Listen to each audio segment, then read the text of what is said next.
Дадяхао. Барлықтарыңызға сәлем, сіздермен бірге жай ғана А.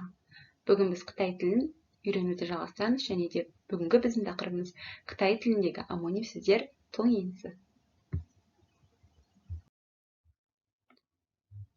Ең бірінші біз амоним деген не деген сұраққа жауап беріп көрейік.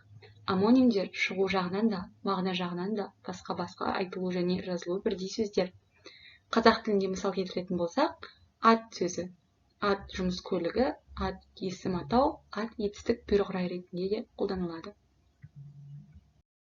Қытай тілінде амонимдер туралы айтқан кезде біз шыңму, юнму, тяуға назар аударғанымыз жөн. Шыңму дегеніміз өзіміз білетіндей ләмдем, юнму үндем және де тяу тоң болып табылады. Осы үш зат бірдей болған кезде ғана ол сөздерді біз амоним сөздер деп атай аламыз. Енді амоним сөздерді өздерінің құрылымына қарай біз төрт бөлікке бөледі екенбіз. Ол бірінші түріне келетін болсақ, яғни бір буыннан ғана тұрады, дегенмен олардың жазылуы, мағынасы басқа, бірақ та айтылу бір сөздер. Мысалы, өзіміз білетін сан и бір саны болса, екінші тұрған иероглиф бұл яғни дәрігер дегендегі, яғни аурухана деген мағынаны білдіреді. Екінші амоним сөздер жазылуы және айтылуы бірдей, бірақ та мағынасы әртүрлі болып табылады. Мысалы, жоңхуа деген сөздегі хуа сөзіміз зат есімнің рөлін атқарып тұр, яғни гүл егу немесе хындохуа, көп гүлдер деген мағынаны яғни білдіреді. Ал екінші хуа тиен деген мысалға келтіретін болсақ, бұл жерде хуа деген сөз жұмсау деген мағынаны білдіріп тұр. Үшінші мысалға келетін болсақ, үшінші мысал бірінші мысалға ұқсас, яғни бұл жердегі тек айырмашылық көп буыннан тұрады, яғни коңшы барлығы бірдей аталғанмен, олардың бірі формула, екіншісі мемлекеттік істер деген сияқты мағынаны білдіреді. Екінші мысалмен сәйкес келеді, яғни бұлда айтылу бірдей, жазылу бірдей, бірақ мағынасы әртүрлі.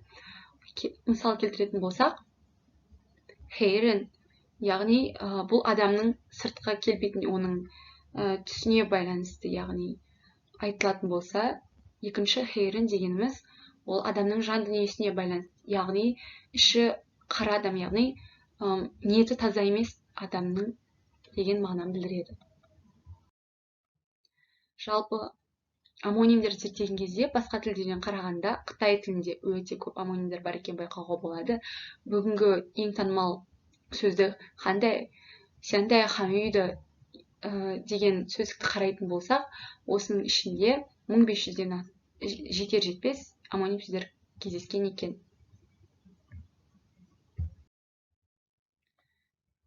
Келесі айтып кететін нәрсе бұл лексикалық амонимдардың түрлері болып табылады. Бірінші түріне келетін болсақ, бұл түрде сөздер айтылу және жазылу жағынан сәйкес келеді. Бұл жағдайда бір иероглиф айтылу ұқсас әртүрлі мағынадағы сөздерді береді.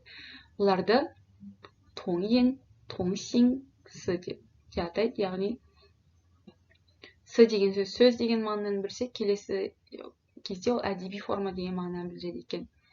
Одан кейін айтылу жағынан ұқсас, бірақ жазылу жағынан басқа. Бән топ, бән тақ деген мағынаны білдіреді. Үшінші түрі, бұл оларды амографтар деп те атауға болады, яғни жазылуы бірдей, бірақ та олардың айтылуы және де мағынасы басқа болып табылады. Өзіміз көріп тұрғандай, чаң ұзын болса, жаң өсу деген, яғни жаңдалы деген сияқты мағынаны алуымызға болады. Әзірше осы бүгін мен сіздерге амонимдер туралы қысқаша мәліметтер беріп кеттім. Сіздерге пайдалы болды деген ойдамын. Назарларыңызға рахмет.